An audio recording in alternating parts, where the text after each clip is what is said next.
El análisis de Fourier de las trayectorias planetarias y el modelo copernicano del sistema solar, presentado por Diana Sosa, Gerson Pérez, Lorena Rodríguez y Alejandro Romero.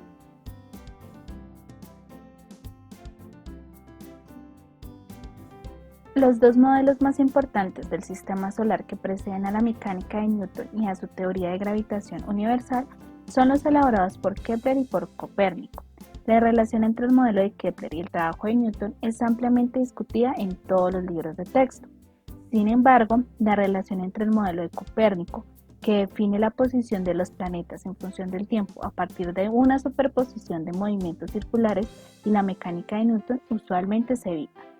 En este trabajo usamos dos técnicas numéricas, sencillas y útiles, para mostrar cómo esto es fácilmente realizable. Con el algoritmo de Berlet, resolvemos las ecuaciones diferenciales no en coordenadas polares, como es lo usual, sino en coordenadas cartesianas, y aplicando el método de la transformada rápida de Fourier, hacemos el análisis de los términos de la serie de tiempo, que de una manera natural generan el deferente y epiciclos del modelo copernicano para el movimiento de cada planeta.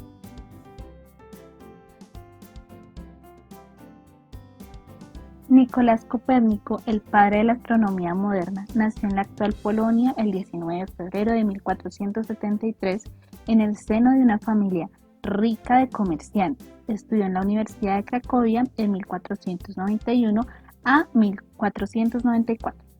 Asimismo, Copérnico estudió los escritos de los filósofos griegos buscando referencias al problema del movimiento terrestre, especialmente los pitagóricos y Heráclito, quienes creían en dicha teoría. La importancia de la obra de Copérnico es ser una obra revolucionaria, precursora de grandes cambios científicos.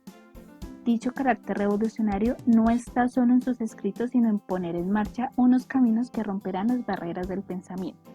No debemos olvidar que la obra de Copérnico sigue ligada al mundo antiguo, ya que ciertas premisas platónicas siguen vigentes en su pensamiento, como los dos grandes principios de uniformidad y circularidad. En su obra se afianza otra gran idea propia de la modernidad: el hombre deja de ser el centro físico del universo para convertirse en el centro racional del universo. Propuso la teoría heliocéntrica, es decir, colocar a la Tierra como un planeta más, de modo tal que ésta y los restantes planetas realizarán órbitas circulares en torno al Sol. Copérnico está considerado como el precursor de la astronomía moderna, aportando las bases que permitieron a Newton culminar la revolución astronómica al pasar de un universo geocéntrico a un cosmos heliocéntrico, y cambiando irreversiblemente la mirada del cosmos que había prevalecido hasta entonces. Muere en 1543 de 70 años. Johannes Kepler fue un gran matemático y astrónomo que desde su niñez estuvo interesado en los misterios del espacio. Él nació en 1571 en lo que actualmente es Alemania. Desde pequeño fue brillante, su padre lo incentivó en el estudio de la astronomía, haciéndolo ver los fenómenos del espacio, como el eclipse de la luna. Su padre se retira a la guerra y no regresa. Sus estudios los completa en la Universidad de Tubinga, estudiando entre otras cosas física, astronomía y teología, aprendiendo de la teoría de Copérnico y apegándose a esta. Johannes estuvo casado 2 veces en un matrimonio que le produjo infelicidad y otro que no, teniendo hijos, y algunos de ellos murieron a corta edad. Muere a los 59 años en la ciudad de Baviera, Alemania. Con respecto a su obra científica, Kepler fue un matemático y también un astrónomo. Aunque fue profesor de matemáticas en algunos lugares, sus mayores esfuerzos siempre estuvieron encaminados al estudio del movimiento de los planetas. En un principio, teniendo como base el heliocentrismo de Copérnico, intentó explicar el movimiento de los planetas en figuras perfectas debido al apego en sus creencias religiosas y la perfección de Dios y sus creaciones. Publicó un libro con esta teoría llamado Misterio Cósmico. Después fue invitado por Tycho Brahe a realizar estudios. En un principio hubo mucha desconfianza entre Brahe y Kepler, y no fue hasta que Tycho Brahe murió en 1902 que Kepler tuvo acceso a todos los datos e investigaciones realizadas por él. Así se dio cuenta de que su teoría anterior de poliedros perfectos no podía funcionar. Realizó nuevas teorías pero una vez más, debido a sus creencias religiosas, falló en utilizar figuras perfectas y complejas. Cuando finalmente se dio cuenta que no podía utilizar figuras perfectas, optó por la simplicidad y planteó elipsis, estudio del que derivan sus tres leyes que son su legado más importante. Hasta que llegó Isaac Newton. Para darle sentido a por qué los planetas giraban alrededor del Sol y qué era lo que provocaba que lo hiciera a velocidades distintas, tuvimos que esperar a Isaac Newton, quien estableció las bases de la física y las matemáticas modernas. Isaac Newton nació en 1643 y murió en 1727. Fue un físico, matemático, filósofo, teólogo, inventor y alquimista inglés que realizó muchas aportaciones a la ciencia, las cuales a día de hoy siguen siendo importantes. Las manzanas ya caían de los árboles antes de que Isaac Newton naciera, pero nadie se preguntaba qué era lo que hacía que esto sucediera, simplemente sucedía. Tampoco se entendía cuáles eran las fuerzas que regían el movimiento de los objetos ni por qué los cuerpos celestes se movían como lo hacían. Todo esto cambia con Isaac Newton. Los primeros físicos, que en realidad eran filósofos, pensaban que la Tierra era el centro del universo y que el firmamento era tan solo un lienzo encima de ella. Luego llegó Ptolomeo, un astrónomo griego que dijo por primera vez que los elementos del sistema solar giraban alrededor de la Tierra siguiendo trayectorias circulares. Más lejos llegó Copérnico, que desmontó la idea de que la Tierra fuera el centro del universo. Un tiempo después, Kepler consiguió demostrar las ideas de Copérnico y afirmó que las órbitas de los planetas eran elípticas, no circulares, y que aquellos que estaban más cerca del Sol giraban a una velocidad más alta, pero nunca llegó a descubrir el porqué de todo esto. Hasta que llegó Isaac Newton.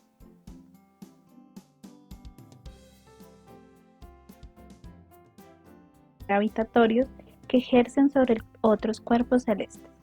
Se aplican los principios de la física conocidos como mecánica clásica, ley de la gravitación universal de Isaac Newton.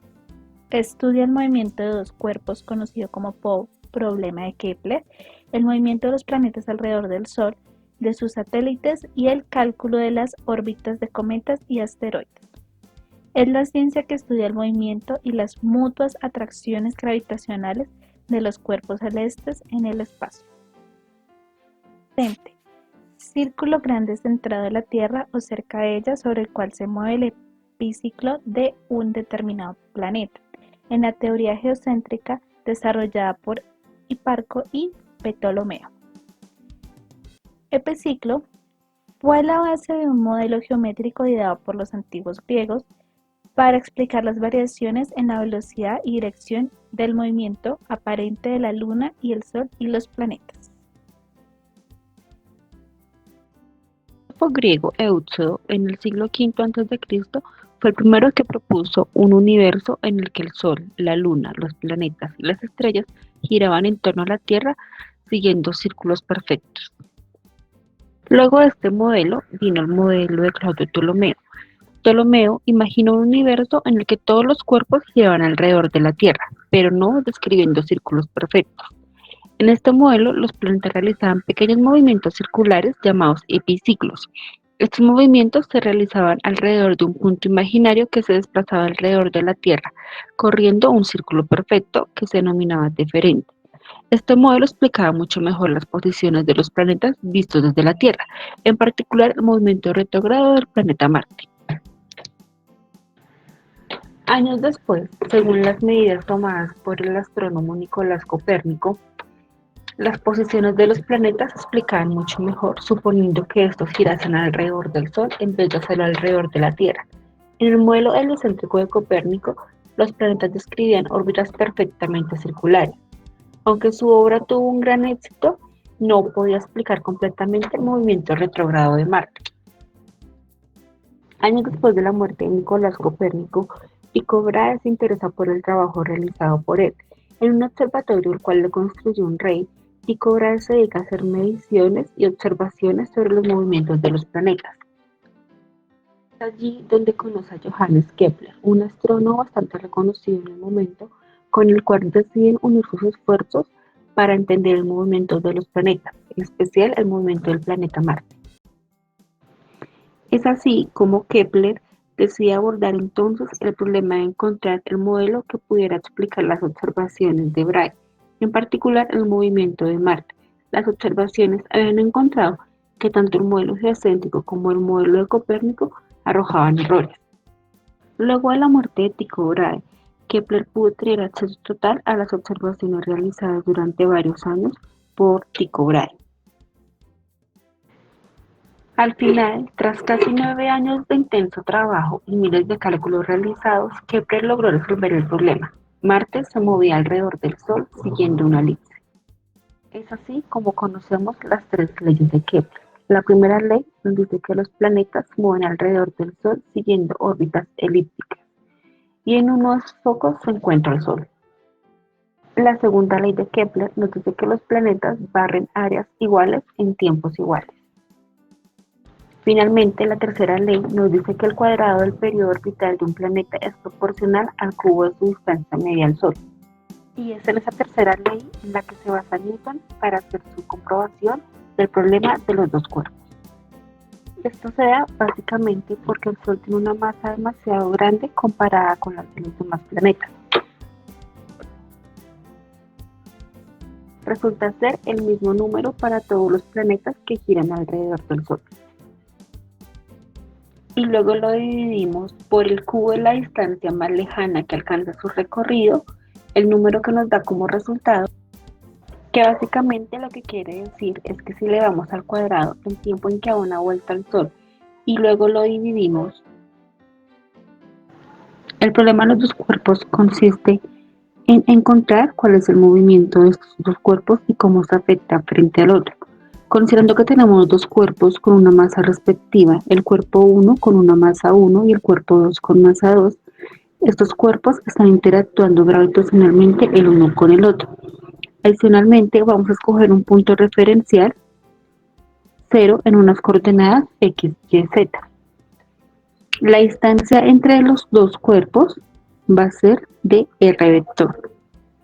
Y la distancia entre el punto que escogimos al cuerpo 1 va a ser r1 vector. Y la distancia del punto escogido al cuerpo 2 va a ser r2 vector. Contemplando que uno de los cuerpos ejerce una fuerza con el otro, podemos decir que el cuerpo 2 está recibiendo una fuerza del cuerpo 1 y que el cuerpo 1 a su vez está recibiendo una fuerza del cuerpo número 2. Es decir, que la fuerza que se ejerce sobre una partícula de masa 1 debido a la atracción gravitacional de la masa 2 está dada por la ecuación de F(1,2), que es igual a la masa del cuerpo 1 por la segunda derivada de su posición respecto al tiempo al cuadrado. De igual modo sucede con el segundo cuerpo. La fuerza gravitacional está dada por su masa multiplicada por la derivada segunda de su posición respecto al tiempo al cuadrado. Estas ecuaciones básicamente nos van a describir el movimiento de cada uno de los dos cuerpos. Luego de esto vamos a introducir un nuevo vector que se va a llamar el vector del centro de masa. El vector centro de masa se obtiene en la siguiente ecuación. El vector centro de masa es igual a la masa del cuerpo 1 por su posición más la masa del cuerpo 2 por su posición, todo esto sobre la masa del cuerpo 1 más la masa del cuerpo número 2. Un centro de masa es un sistema ubicado en un plano R3, donde cada masa es representada por un vector en el plano, y cada una de estas masas está referida en el plano de referencia por su vector posición en R.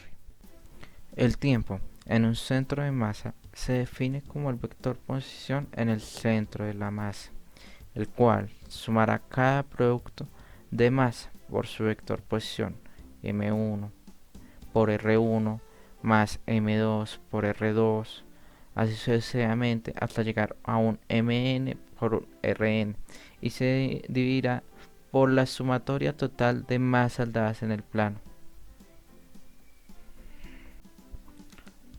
Para determinar las coordenadas de nuestras masas en el sistema de masas en el plano, tomaremos un eje, por ejemplo, el eje X.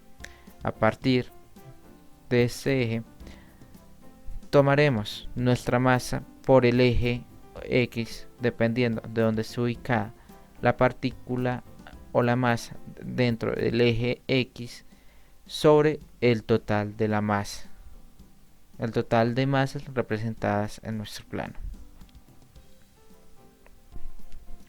Dado que es un sistema continuo, sustituiremos las masas fundamentales por un elemento diferencial de masa, y la sumatoria será ahora un integral, es decir, nuestras coordenadas de masa, las cuales habíamos tomado, por ejemplo, en el eje X, ahora serán despejadas a partir de una transformada de Fourier. ¿Cómo es esa transformada? Pues bien, nuestra diferencial de masa, nuestras masas fundamentales ahora pasarán a ser una diferencial de masa, es decir, 1 sobre m integral de nuestro eje X o nuestra función en X.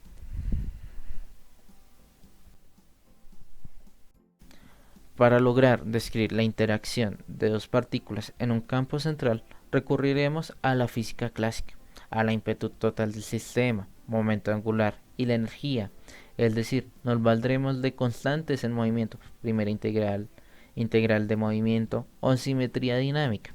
Los grados de libertad en una partícula los podemos expresar como una función. Funciones como función de Q sub i, función de Q sub 2, función de Q sub 3, hasta función de Q sub n. Podemos también expresarla como función de Q, o igualmente como función de Q sub 2, hasta función de Q sub n o función de t, que estos serían funciones constantes.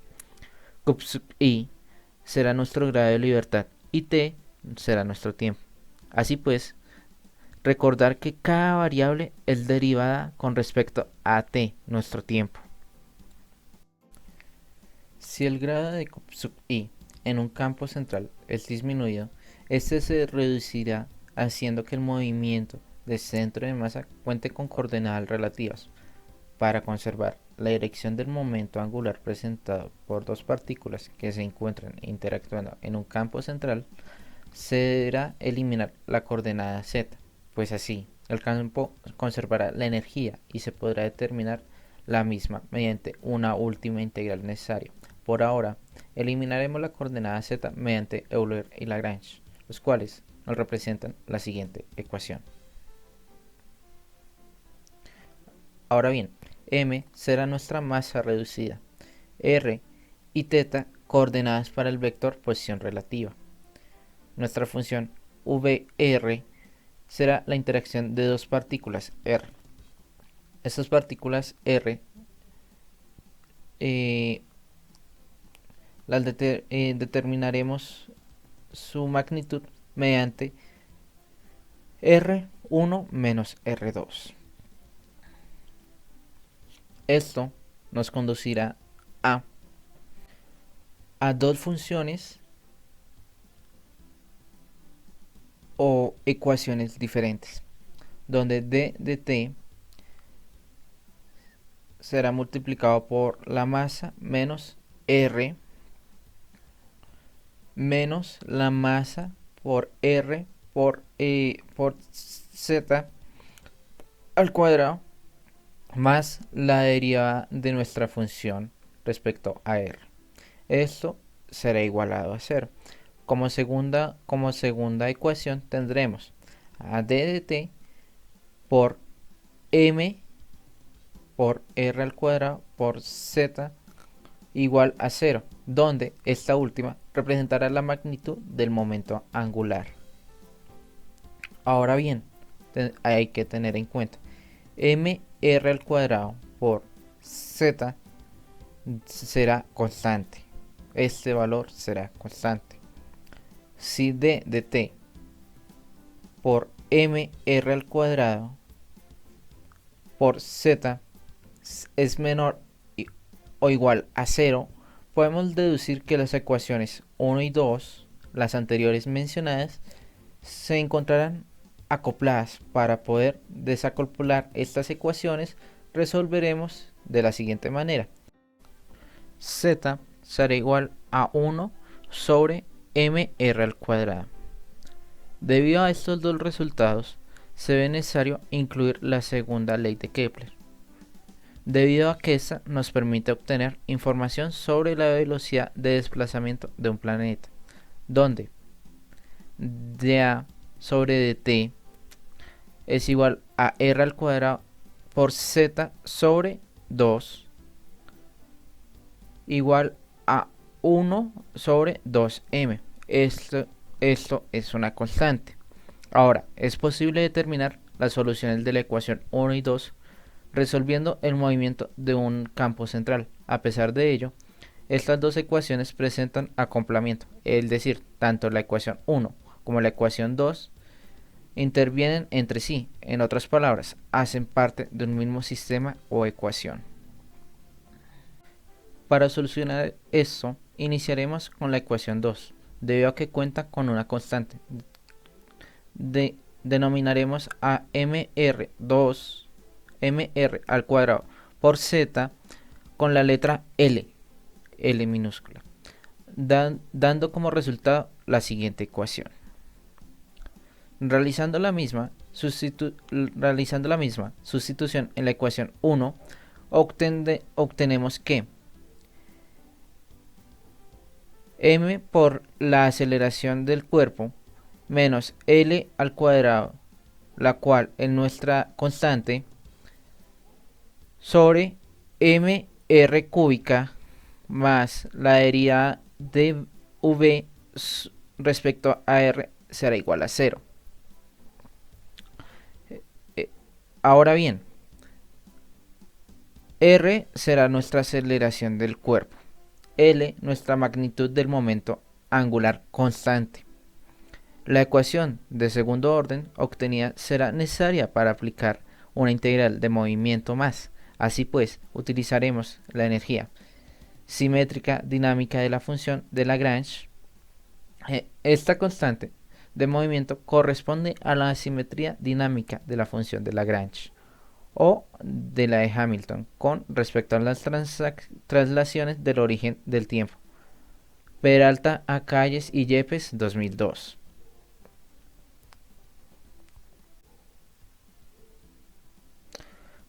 Como solución inmediata, obtenemos el siguiente resultado. En un principio se puede pensar que t como t igual a tr, como t igual a la función de tr, por lo cual al invertir los valores obtenidos sería igual a r igual a la función r igual t, r respecto a t. La aceleración en el tiempo, y sustituyendo r por z, obtendríamos que z es igual a la función z por t respecto a t. Pero esto haría de nuestra solución algo impracticable y no analítica. Por ende, recurriremos a Kepler para eliminar el tiempo y analizar la geometría de una órbita. Esta geometría la analizamos a través de r igual a la función r respecto a z. Sustituimos las variaciones en el tiempo en términos de los incrementos infinitesimales en el ángulo polar. Peralta a Calles y Yepes, 2002. Ahora, combinando el ángulo polar obtenido con t, lo cual nos proporciona la ecuación de la órbita para un campo central, es decir, para determinar el potencial gravitacional de nuestra función v respecto a r, esto sería igual a nuestra aceleración sobre r, ecuación que devuelve términos en funciones trigonométricas, resultando la siguiente ecuación. Esta ecuación nos permite ver la gravitación cónica con excentricidad. Dado que nuestra energía describe una trayectoria circular, podemos realizar el siguiente análisis. Si la energía experimentada es negativa, es decir, la siguiente ecuación, describiremos una trayectoria en forma de elipse. Por último, es necesario utilizar la tercera ley de Kepler, la cual nos permite relacionar los periodos que tardan los planetas en dar una vuelta alrededor del Sol. Para ello, recurriremos a nuestra ecuación, en la cual deberemos integrar un periodo con velocidad aerolar, la cual será la siguiente ecuación. La descripción temporal del movimiento planetario. En este ejercicio se mostrará el procedimiento matemático para calcular la órbita de un planeta en torno al Sol. Teniendo en cuenta que estamos hablando de dos cuerpos, el movimiento de estos se puede describir por medio de la siguiente ecuación. Al describir el movimiento planetario, debemos utilizar estas dos ecuaciones diferenciales. Adicionalmente, debemos tener en cuenta la conservación de energía y del momento angular, las cuales están dadas por estas dos ecuaciones, teniendo siempre en cuenta que alfa es una constante dada por la multiplicación de la constante de gravitación universal, la masa del Sol y la masa del planeta objetivo. Como podemos ver, en estas ecuaciones no es posible eliminar ni separar variables. Por tal motivo, se opta por realizar el cálculo de manera numérica, mediante el algoritmo de Verlet, el cual se utiliza para ecuaciones diferenciales ordinarias de segundo orden, en las cuales la segunda derivada está dada solo en función de la variable dependiente o independiente, sin participar la primera derivada. Para ello, lo primero que se hace es generar la serie de Taylor para el vector de posición, con el cual podemos obtener estas dos ecuaciones. A partir de estas dos ecuaciones, podemos obtener una ecuación parcial de segundo orden, o podemos obtener la ecuación de velocidad. Con estas ecuaciones es posible calcular la órbita de un planeta. Para ello se utilizan las siguientes condiciones iniciales.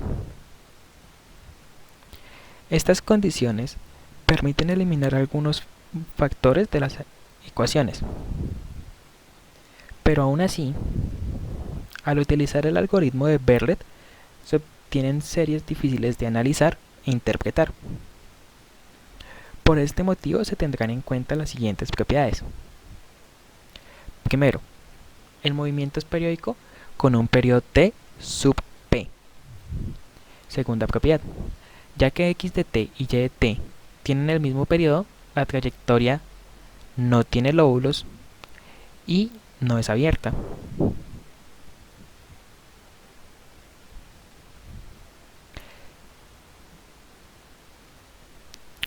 En base a estas propiedades, podemos determinar que la función es periódica.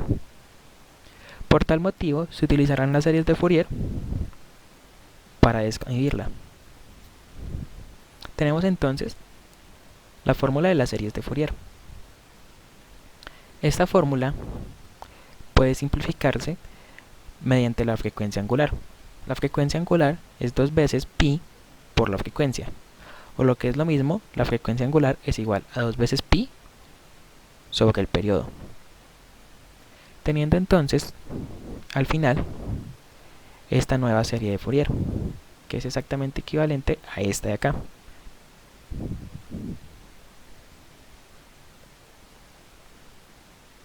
Podemos entonces, a partir de la serie anterior, generar las funciones para describir el movimiento tanto en X como en Y.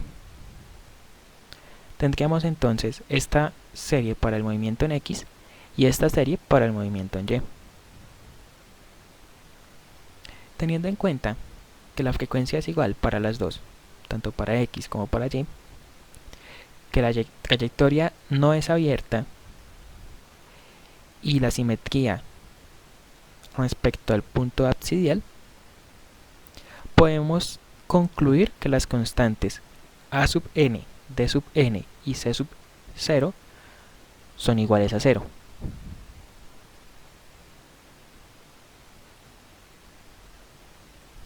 Tendríamos entonces que las series quedan de la siguiente manera. Teniendo en cuenta las ecuaciones utilizadas para calcular el movimiento, el cálculo de las constantes es complicado. Por este motivo se utiliza un cambio de dominio de la función mediante la transformada de Fourier. Al generar este cambio de dominio, lo que podemos observar es que tanto el seno y el coseno desaparecen. Y en sí mismo, las series generadas son más sencillas que las originales, pero las constantes se mantienen. Teniendo en cuenta esto, se pueden utilizar métodos numéricos para calcular estas constantes de manera aproximada. Esto se puede hacer mediante diversos métodos. Uno de ellos es la transformada rápida de Fourier, la cual nos genera estas constantes. Se ha hecho el cálculo para cada uno de los planetas del sistema solar. Entonces acá podemos observar el valor de cada una de las constantes. Si queremos tener la ecuación que nos indique cuál va a ser el movimiento tanto en X como en Y, lo único que se debe hacer es tomar los valores de estas constantes y utilizarlos en la serie original. Es decir, si yo quiero tener la ecuación para saber cómo es el movimiento de Venus, lo único que tengo que hacer es tomar estas constantes de acá.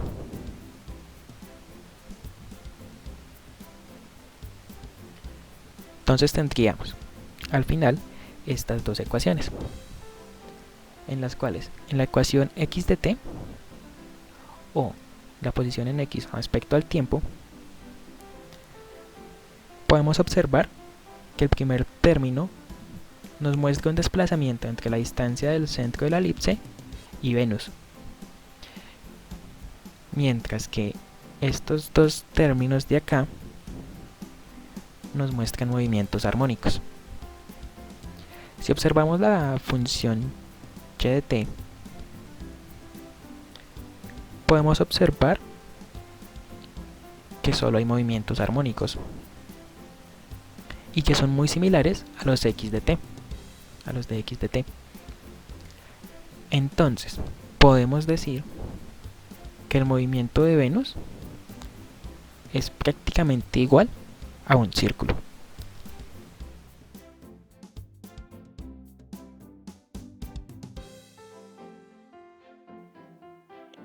Hemos mostrado que la descripción temporal del movimiento planetario corresponde muy bien con la concepción de Copérnico, en términos de círculos deferentes y sus epiciclos.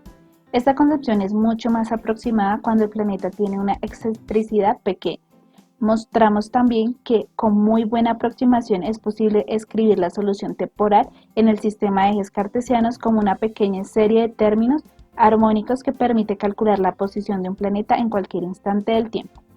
Mostramos que técnicas numéricas simples, como el algoritmo de Verlet y la transformada rápida de Fourier, suelen ser muy poderosas y permiten hacer análisis muy completos de sistemas simples y complejos, que son de fácil acceso y programación.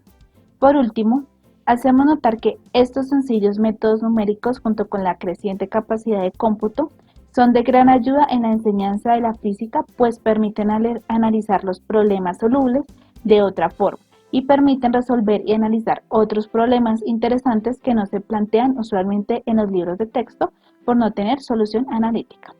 Gracias.